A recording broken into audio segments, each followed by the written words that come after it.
Hak dan kewajiban, macam-macam hak dan sifatnya. Tutorial kuliah pengantar ilmu hukum topik ke-14. Disediakan oleh Global Tutorial. Pada umumnya, manusia memiliki hak dan kewajiban atas sesuatu dalam menjalani kehidupannya serta melakukan interaksi sosial dengan manusia lain.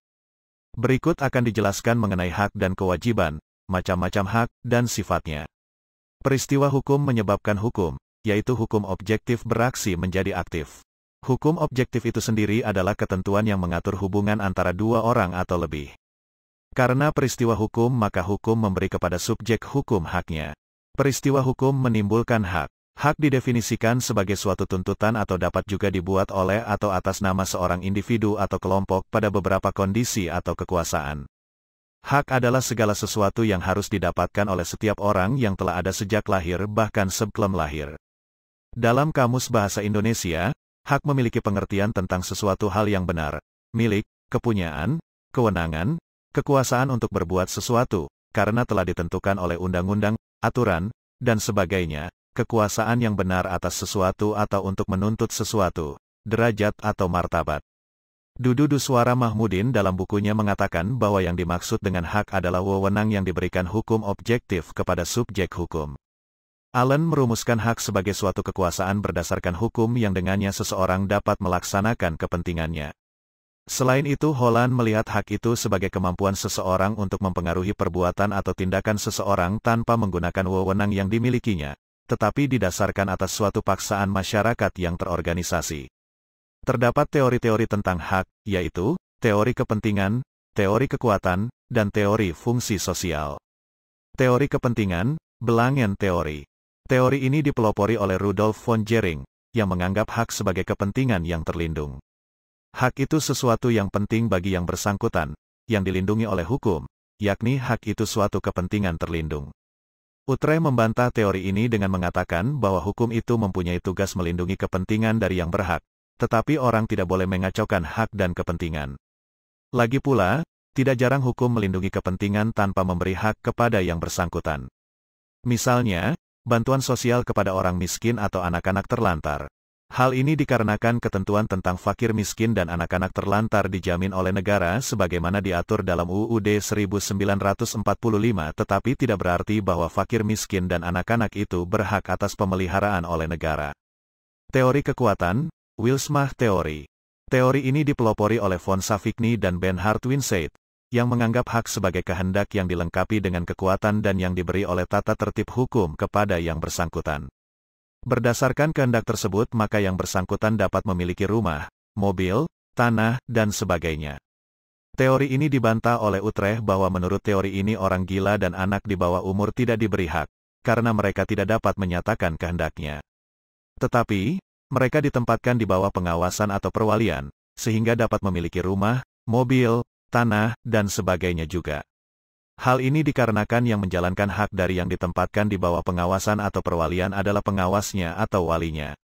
Selain itu, Utrecht mengemukakan bahwa menurut pasal 13 KUH Perdata tidak ada manusia yang tidak mempunyai hak. Teori fungsi sosial. Teori ini dipelopori oleh Leon Duguid, yang menyebutkan bahwa tiada manusia seorang pun yang tidak mempunyai hak. Sebaliknya, dalam masyarakat bagi manusia hanya ada suatu tugas kemasyarakatan.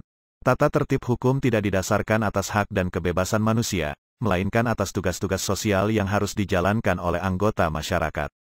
Dalam teori ini, pengertian hak diganti dengan pengertian fungsi sosial. Utrecht berpendapat bahwa teori ini memuat banyak hal-hal yang benar, tetapi sebagian besar sarjana hukum menganggap teori ini terlalu berlebihan atau overdriven. Dengan hak yang dimilikinya, seseorang dapat mewujudkan apa yang menjadi keinginan dan kepentingannya. Misalnya, hak mendapat pendidikan dasar, hak mendapat rasa aman. Namun, kekuasaan untuk memperoleh hak tersebut tetap dibatasi oleh undang-undang. Hak yang terkandung dalam suatu perjanjian kerja sama adalah hak nisbi atau hak relatif yang memberikan wewenang kepada seseorang tertentu atau beberapa orang tertentu untuk menuntut agar supaya seseorang atau beberapa orang lain tertentu memberikan sesuatu. Suatu kepentingan merupakan sasaran dari hak, bukan karena ia dilindungi oleh hukum tetapi juga karena adanya pengakuan terhadapnya. Patton mengemukakan bahwa hak tidak hanya mengandung unsur perlindungan dan kepentingan, melainkan juga kehendak. Selain itu, suatu hak dapat timbul atas beberapa sebab, seperti a. adanya subjek hukum baru, b. adanya perjanjian yang telah disepakati oleh para pihak yang mengadakan perjanjian, c. seseorang yang telah melakukan kewajiban yang merupakan syarat mutlak untuk memperoleh hak itu, d. kadaluarsa yang bersifat akuisitif, yaitu dapat melahirkan hak bagi seseorang. Fitzgerald sebagaimana dikutip Sacipto Raharjo, ciri-ciri yang melekat pada hak menurut hukum adalah a. hak itu dilekatkan kepada seseorang yang disebut sebagai pemilik atau subjek dari hak itu. Ia juga disebut sebagai orang yang memiliki titel atas barang yang menjadi sasaran dari hak.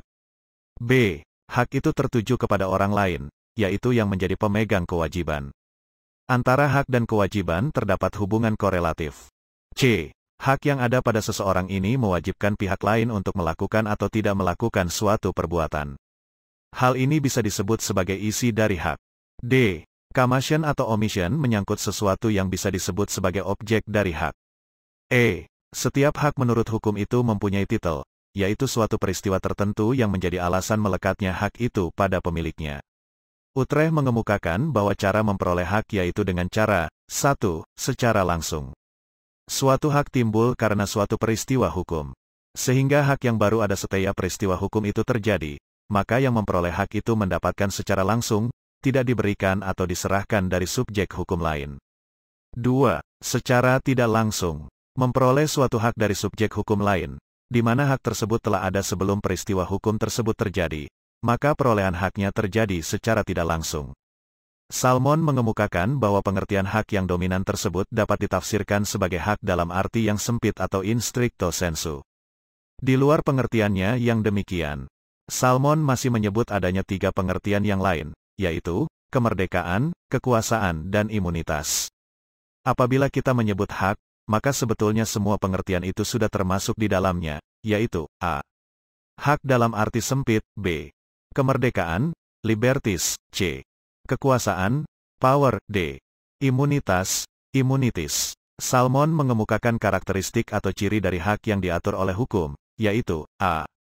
melekat pada seseorang. Orang ini disebut sebagai pemilik hak atau pemegang hak. b. seseorang yang terkena oleh hak itu terikat oleh suatu kewajiban tertentu. Orang ini disebut memiliki kewajiban atau subjek dari kewajiban. c. hak ini mewajibkan seseorang untuk melakukan atau tidak melakukan suatu perbuatan bagi kepentingan pemegang hak. Inilah yang merupakan isi suatu hak. d. melakukan atau tidak melakukan perbuatan tadi berkaitan dengan suatu objek tertentu. e. setiap hak memiliki titel atau fakta-fakta atau peristiwa-peristiwa yang atas dasar itu hak tersebut melekat pada seseorang. Hak dan kewajiban termasuk 2 hal yang tidak dapat dipisahkan. Kedua hal tersebut memiliki keterkaitan yang erat, di mana di situ ada hak yang dapat diperoleh, di situ pula ada kewajiban yang harus dijalankan. Dalam hukum, hak memiliki pengertian wewenang yang diberikan objek hukum kepada subjek hukum. Misalnya wewenang yang diberikan objek hukum, contohnya wewenang untuk memiliki sesuatu, barang. Ia dapat berbuat apa saja dengan barang tersebut asal tidak bertentangan dengan peraturan perundang-undangan yang berlaku dan tidak menimbulkan kerugian bagi subjek hukum yang lain. Dalam contoh tersebut, hak kepemilikan, eigendomsrecht. Dalam pasal 570 KUH Perdata disebutkan bahwa hak milik adalah hak untuk menikmati kegunaan suatu kebendaan dengan cara bagaimanapun juga asal tidak bertentangan dengan undang-undang atau peraturan umum yang ditetapkan oleh suatu kekuasaan yang berhak menetapkan, dan tidak mengganggu hak-hak orang lain. Utrecht mengemukakan bahwa hak itu dibagi dalam 2 kategori, yaitu hak mutlak, absolute rechten, dan hak relatif atau nisbi, relative rechten. Hak biasanya dibagi dalam 2 golongan besar, yaitu hak mutlak dan hak relatif. Hak mutlak. Hak mutlak adalah setiap kekuasaan mutlak yang oleh hukum diberikan kepada subjek hukum untuk berbuat sesuatu atau bertindak akan memperhatikan kepentingannya. Hak mutlak merupakan hak yang diberikan kekuasaan kepada yang bersangkutan untuk wajib dihormati oleh setiap orang. Kekuasaan ini mutlak dikarenakan berlaku terhadap setiap subjek hukum lain. Hak mutlak dibagi menjadi 3 golongan, a. hak pokok manusia, b. hak publik absolut, c. sebagian dari hak privat, kemudian terdiri atas, 1. hak pribadi manusia adalah hak atas dirinya sendiri yang oleh hukum diberi kepada manusia. Hak ini tidak dapat diserahkan kepada subjek hukum lain. 2. Hak keluarga mutlak adalah hak yang ditimbulkan karena hubungan antara anggota keluarga yang satu dengan yang lain. 3. Sebagian dari hak atas kepunyaan, yaitu hak kebendaan dan hak atas benda imaterial, ciptaan orang. Hak kepunyaan adalah hak untuk memperoleh kenikmatan seluas-luasnya dari suatu benda dan mempergunakan benda itu tanpa batas. Benda tersebut dapat dipindah-tangankan, dijual maupun dihadiahkan. Merupakan hak atas kekayaan yang dapat dihargai dengan uang. Hak kebendaan adalah kekuasaan absolut yang oleh hukum diberi kepada subjek hukum supaya dengan langsung menguasai suatu benda di dalam tangan siapapun juga benda itu tinggal. Hak relatif. Hak relatif adalah setiap kekuasaan atau kewenangan yang oleh hukum diberikan kepada subjek hukum lain tertentu. Dengan kata lain, hak ini hanya dapat dilakukan oleh suatu subjek hukum tertentu. Kekuasaan ini hanya berlaku terhadap satu subjek hukum tertentu dan tidak terhadap subjek hukum lain. Hak relatif dibagi dalam 3 golongan. A. Hak publik relatif. B. Hak keluarga relatif. C. Hak kekayaan relatif. Menurut Curzon, hak dapat dikelompokkan sebagai berikut. 1. Hak-hak yang sempurna dan tidak sempurna. A. Hak-hak yang sempurna, yaitu hak yang dapat dilaksanakan melalui hukum seperti kalau perlu melalui pemaksaan oleh hukum. Hak yang sempurna adalah hak yang ditandai oleh pemenuhan kewajiban yang sempurna. B. Hak-hak yang tidak sempurna, yaitu hak yang diakui oleh hukum tetapi tidak selalu dilaksanakan oleh pengadilan. Hak yang tidak sempurna juga dikenal dan diatur oleh hukum tetapi tidak dapat dipaksakan. 2. Hak-hak utama dan tambahan. A. Hak-hak utama adalah hak yang diperluas oleh hak-hak lain. B. Hak-hak tambahan adalah hak yang melengkapi hak-hak utama. Misalnya perjanjian sewa menyewa tanah memberikan hak tambahan kepada hak utama dari pemilik tanah. 3. Hak-hak publik dan perdata. A. Hak-hak publik, hak yang ada pada masyarakat umumnya, yaitu negara. B. Hak-hak perdata, hak yang ada pada perorangan, yaitu hak seseorang. 4. Hak-hak positif dan negatif. A. Hak-hak positif, hak yang menuntut dilakukan perbuatan-perbuatan positif dari pihak tempat kewajiban korelatifnya, seperti hak untuk menerima keuntungan pribadi. B. Hak-hak negatif, hak yang menyebabkan timbulnya kewajiban yang negatif.